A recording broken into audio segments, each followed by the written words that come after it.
Halo Sobat Maya, kembali lagi bersama saya, Ayam, di acara Ayam Maya.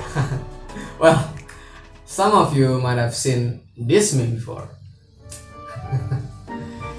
It's all fun.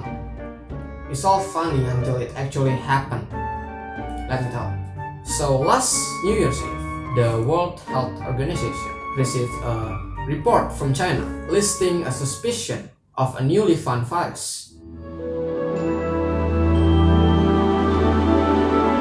To have a better understanding of what the new and improved coronavirus, also known as the novel coronavirus, first we have to know what a virus is. A virus is an infective agent that is able to multiply only within the living cells of a host. So in order to stay alive, a virus needs a host. But how does a virus infect its host, you might ask? Well, let me educate you. Imagine this is a virus, and this is your cell. The virus will dock on your cell and inject its DNA into your cell. I know. The virus DNA then rewrite the cell's original DNA, turning it into hundreds of baby viruses.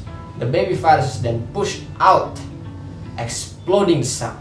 The explosion of baby virus then go into another cells, docked, and inject their DNA into the cells. In other words, you are getting gang raped by a virus.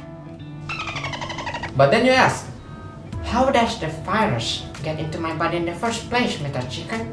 Well, a virus has various ways of infecting its victim. For example, the novel coronavirus infect its people through air, making it the most effective kind of infection, also known as the pneumonic infection. If infected, a person will develop such symptoms as runny nose, cough, headache, and then fever. But then you say, it's not that bad. It's like Monday traffic in Jakarta. I have to go through that every week, right? Wrong. Those are the symptoms developed by humans who were infected by a normal coronavirus. This novel one, it ain't normal. It actually has a lot in common with the SARS virus, a deadly virus which also came from China. Anyway, at first the symptoms are mostly the same: cough, runny nose, headache, and then fever. But the SARS virus doesn't stop there. The fever later developed into body ache. The body ache then progressed into pneumonia. Pneumonia is a condition where the air sac in one of your lungs, or maybe both, are filled with fluid, making it hard to breathe. In some cases, not breathing at all. Dead. Is it as deadly as the Black Plague? Well, the coronavirus killed almost 800 people in 2004. The Black Death, it killed almost 200 million people. At the time, it was like half of Europe. It's deadly. But here's the catch. The Black Plague wasn't caused by a virus. It was actually caused by a bacteria, which also coincidentally came from China. Anyway, the hundreds of millions of deaths from the Black Death era was not purely caused by the plague. Some of them were caused by the false treatment from the so-called plague doctor. To cure a sickness caused by bacteria, you need antibiotics. At the time, the plague doctors has no idea how to make antibiotics.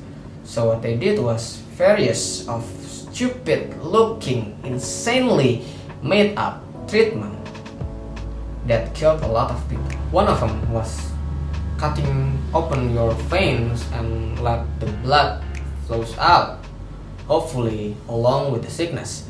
Did it work? No, they died. Blood loss. So, the big question is, can the new and improved coronavirus develop into the Black Plague? Well, the answer is no, it can't. Well, as long as they don't cut our veins open and let the blood flow, we're fine, except we're not. The plague is caused by a virus this time, not a bacteria. We can't cure a sickness caused by a virus with our normal antibiotics. In order to cure a virus infection, we need to depend on our immune system. The immune system is affected by the food that you consume, the environment that you live in, and the amount of activities that you do regularly. So, the question, can the coronavirus, the novel coronavirus, develop into the Black Death? Well, it depends. Which one is stronger? The virus or your immunity? Well, our immunity.